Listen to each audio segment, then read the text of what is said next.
O vento soprava constante no topo do Monte Arbel, carregando o aroma da terra úmida e a promessa silenciosa de algo que os 11 homens ali presentes ainda não conseguiam compreender.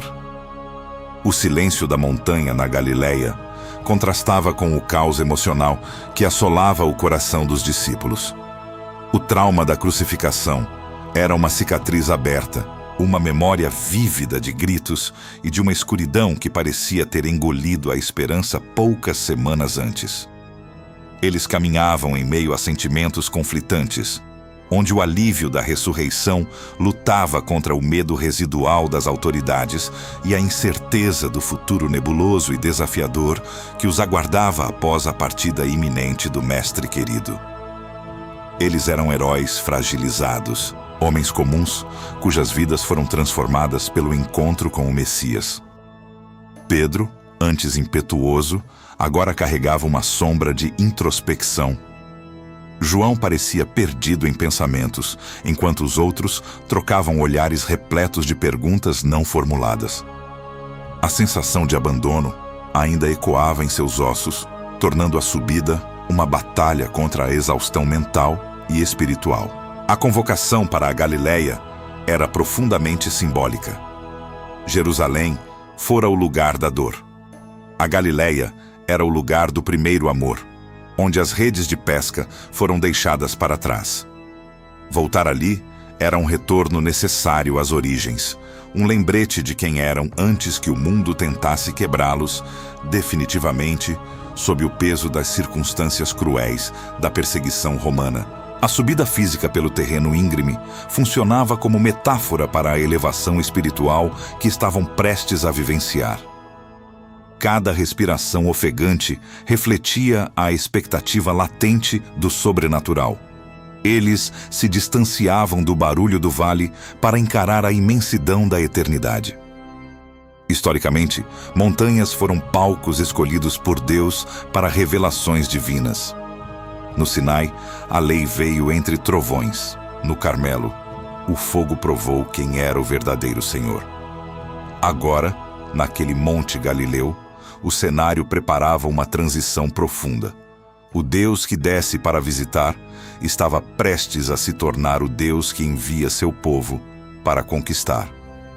Era o prelúdio de uma nova era, onde a presença divina habitaria não apenas em templos de pedra, mas em corações humanos por toda a extensão da face da terra habitada. Jesus surgiu diante deles como o sol que rompe a neblina.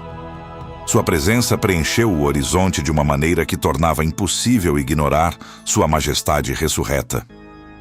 Ao vê-lo, um conflito interno se instalou instantaneamente. Mateus registrou que, embora o adorassem, alguns ainda duvidaram. Como seria possível ver o Cristo vivo e ainda hesitar diante da glória? Essa é a complexidade da alma humana diante do divino. A dúvida ali não era negação, mas um choque entre a lógica de um mundo onde mortos permanecem enterrados e a realidade do reino que rompeu a sepultura. Eles estavam diante do impossível tornado carne, um mistério que desafiava cada fibra do entendimento humano e os preparava para algo muito maior e mais glorioso do que poderiam jamais imaginar sozinhos. Jesus aproximou-se e a geografia do poder foi redesenhada sob seus pés. Ele não oferecia apenas conforto, mas uma proclamação de guerra espiritual contra o status quo, governado pelo medo e pela opressão. O Império de César e o sistema religioso estagnado enfrentariam uma força que jamais poderiam conter. Antes de continuarmos, inscreva-se no canal e nos conte nos comentários de onde você está assistindo. Os 11 homens não sabiam que receberiam as chaves de um movimento que jamais pararia. O ar estalava com eletricidade divina, enquanto Jesus se preparava para liberar palavras que transformariam fugitivos em embaixadores de um reino eterno. O que ele diria a seguir não era um mero conselho, mas uma declaração de autoridade absoluta que abalaria os alicerces da história humana, mudando o destino de cada nação na Terra, revelando que a verdadeira autoridade não reside em espadas, mas na ressurreição. O momento era de uma tensão sagrada, onde o céu e o mundo material se fundiam em um único propósito divino e eterno, capaz de subjugar qualquer força que se levantasse contra os planos estabelecidos pelo Criador Supremo. Jesus agora se movia para o centro daquele círculo de homens assustados, mas fascinados. A atmosfera no topo do Monte Arbel não era mais de um reencontro nostálgico, mas de uma coroação cósmica. Ele não falava mais como o carpinteiro da Galileia ou como o servo sofredor que caminhou silencioso para o matadouro. Havia uma densidade em sua voz, um peso de glória que parecia inclinar a própria criação a seus pés. Ao abrir a boca, a primeira declaração não foi um consolo, mas uma proclamação jurídica de soberania absoluta. Toda a autoridade no céu e na terra lhe fora entregue. Aquilo não era um desejo, era um fato consumado na economia divina. Ele havia descido aos abismos, confrontado os poderes da morte e retornado com as chaves que antes pertenciam ao medo. Agora, ele detinha a procuração total sobre o universo, uma legitimidade que nenhum imperador terreno ousaria reivindicar. Enquanto as palavras ecoavam, os discípulos começaram a perceber que os impérios mentais sob os quais viviam estavam desmoronando. O poder de César, fundamentado no gume da espada e na manutenção do terror, parecia repentinamente pálido e frágil diante do poder da ressurreição. O Império Romano dominava o corpo através da força bruta, mas Jesus reivindicava o domínio sobre a própria existência, sobre a vida e a morte, sobre o visível e o invisível. A autoridade de Cristo não vinha de legiões de soldados, mas da verdade que rompe cadeias espirituais. Ele estava estabelecendo um trono invisível, porém inabalável, que não dependia de tributos ou fronteiras geográficas, mas da rendição de corações que reconheciam sua vitória definitiva sobre o pecado e a opressão. Foi então que o Mestre liberou o código de ativação que mudaria o curso da história. O Ide. Para aqueles 11 camponeses, essa palavra não era um simples convite para uma viagem missionária. No grego original, o sentido era muito mais contínuo. Enquanto vocês caminham pela vida, era uma ordem de invasão cultural e espiritual. Jesus estava dizendo que o reino de Deus não deveria ficar confinado ao topo de uma montanha ou aos limites de uma sinagoga. A missão era infiltrar cada aspecto da existência humana. Onde houvesse o pé de um discípulo, ali estaria a embaixada do céu. Eles deveriam ser agentes de transformação em cada conversa, em cada mercado e em cada estrada que percorressem pelo mundo. O alvo dessa missão era de uma magnitude aterradora. Todas as nações, ou Pantataetne. Jesus não estava pedindo que eles se concentrassem apenas em Israel ou em vizinhos conhecidos. Ele estava lançando homens simples contra cada grupo étnico, cultura e língua da terra. A tensão naquele momento era palpável. Como 11 homens, sem recursos ou influência política, poderiam sonhar em alcançar os confins do mundo conhecido? Eles eram pescadores e cobradores de impostos. Pessoas comuns marcadas pela fragilidade humana, diante de uma tarefa que exigiria a conquista de corações em terras que eles nem sabiam que existiam. A desproporção entre a grandeza do chamado e a pequenez dos mensageiros era absoluta, revelando que a força daquela empreitada não viria da capacidade humana, mas da fonte da autoridade que os enviava com poder. O método para essa dominação espiritual não seria a espada, mas algo muito mais profundo: o discipulado. Jesus instruiu que a estratégia era conquistar através do ensino e da obediência radical. Eles deveriam fazer discípulos, não apenas convertidos superficiais. O reino avançaria através da transmissão de vida, da formação do caráter e da instrução detalhada de tudo o que ele havia ordenado. Era uma guerra de ideias e de amor. Cada vida transformada se tornaria uma semente de revolução. O sistema romano, baseado na submissão externa, seria desafiado por um reino baseado na transformação interna. Enquanto os discípulos absorviam o peso dessa responsabilidade monumental, uma pergunta silenciosa pairava: como sobreviveriam? O sistema do mundo, com sua estrutura de ferro, não aceitaria essa invasão sem reagir violentamente. Eles seriam como ovelhas entre lobos, enviados para o coração de um império que não tolerava outros reis. No entanto, Jesus ainda não havia revelado a peça final do quebra-cabeça, a arma secreta que os sustentaria quando os chicotes estalassem e as prisões se fechassem. Havia uma promessa pendente, um segredo de companhia eterna que estava prestes a ser proferido e que transformaria sua vulnerabilidade em uma força indestrutível diante de qualquer medo. Jesus, então, estabeleceu o selo dessa nova aliança, o rito sagrado que marcaria a transição definitiva da morte para a vida: o batismo. Ele ordenou que os novos seguidores fossem imersos em nome do Pai, do Filho e do Espírito Santo. Não era apenas um banho ritualístico nas águas correntes do Jordão ou do Mar da Galileia, mas uma marca pública de pertencimento a um novo domínio espiritual. Ao serem batizados, os homens e mulheres de todas as nações estariam declarando que sua lealdade não mais pertencia aos deuses de pedra de Roma ou aos sistemas de medo do mundo, mas ao Rei que venceu a própria sepultura.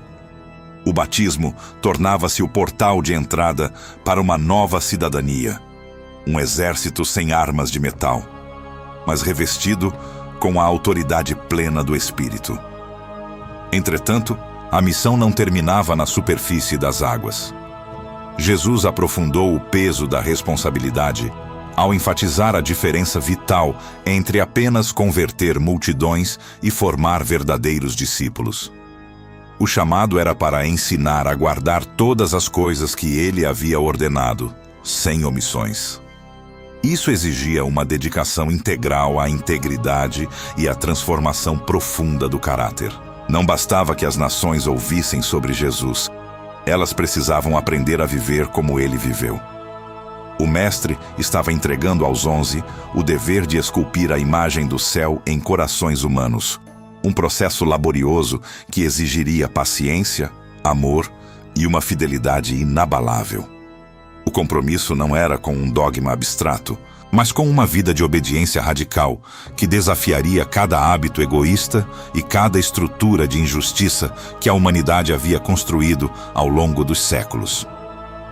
Nesse instante, o silêncio no Monte Arbel tornou-se denso, quase palpável. Jesus parou por um momento, olhando nos olhos de cada um daqueles homens. Ele via neles as marcas do trauma, a lembrança das lágrimas no Getsêmani e a dor da negação que ainda tentava sussurrar. Mas via também a semente da coragem divina que estava prestes a germinar para sempre. Com uma voz que carregava o consolo de um pai e a autoridade de um monarca cósmico, ele entregou a garantia final, a âncora que sustentaria a igreja através dos séculos de escuridão. Eis que estou convosco todos os dias, até a consumação dos séculos. Aquela não era uma promessa de ausência de lutas, mas uma garantia de presença absoluta. Eles nunca mais caminhariam sozinhos. Nas prisões de Roma, nas arenas ou nas estradas da Ásia, a presença do Cristo ressurreto seria a força invisível que os tornaria invencíveis diante da morte. O impacto dessas palavras foi imediato e avassalador em seus espíritos. O medo que os havia paralisado desde a sexta-feira sangrenta dissipou-se como a névoa da manhã diante do sol forte da Galileia. A dúvida que alguns ainda sentiam foi substituída por uma convicção inabalável. Eles deixaram de ser fugitivos escondidos para se tornarem embaixadores oficiais do reino dos céus na terra. O trauma da crucificação havia sido transmutado em combustível para a missão global. Se o Mestre estava com eles, que poder terreno ousaria detê-los? A fragilidade dos antigos pescadores deu lugar à autoridade dos apóstolos, homens que agora entendiam que sua vida pertencia totalmente ao propósito eterno que os havia convocado ao topo daquela montanha sagrada. Essa corrente de propósito, iniciada há 2 milênios, não parou naquelas encostas. Ela viajou pelo tempo, atravessou oceanos e fronteiras e chega agora, em pleno ano de 2026, até você que acompanha este relato. A Grande Comissão não é um evento histórico estagnado em pergaminhos, mas uma convocação viva que ecoa no seu presente. Cada espectador é, hoje, o braço estendido desse ID em sua própria esfera de influência cotidiana. Seja no ambiente de trabalho, no círculo familiar ou na vastidão da internet, a responsabilidade de manifestar o reino e ensinar o caminho da verdade permanece a mesma. O legado de Jesus não é guardado em templos de pedra, mas é escrito diariamente na vida daqueles que aceitam o desafio de serem luz em um mundo faminto de esperança. O encontro no monte chegava ao fim, mas a verdadeira jornada estava apenas começando. Jesus não os deixou em um estado de contemplação passiva, mas os impulsionou para a invasão do amor. A resolução daquele momento foi marcada por uma determinação solene que mudaria o calendário da história humana. Os 11 discípulos começaram a descer o Monte Arbel, mas não eram mais os mesmos homens que iniciaram a subida. Seus passos eram firmes, seus olhos brilhavam com o fogo de uma missão que consumiria suas vidas e transformaria a civilização inteira. Eles estavam prontos para incendiar o mundo com a mensagem do Evangelho, sabendo que cada gota de esforço seria honrada pela presença daquele que governa sobre tudo.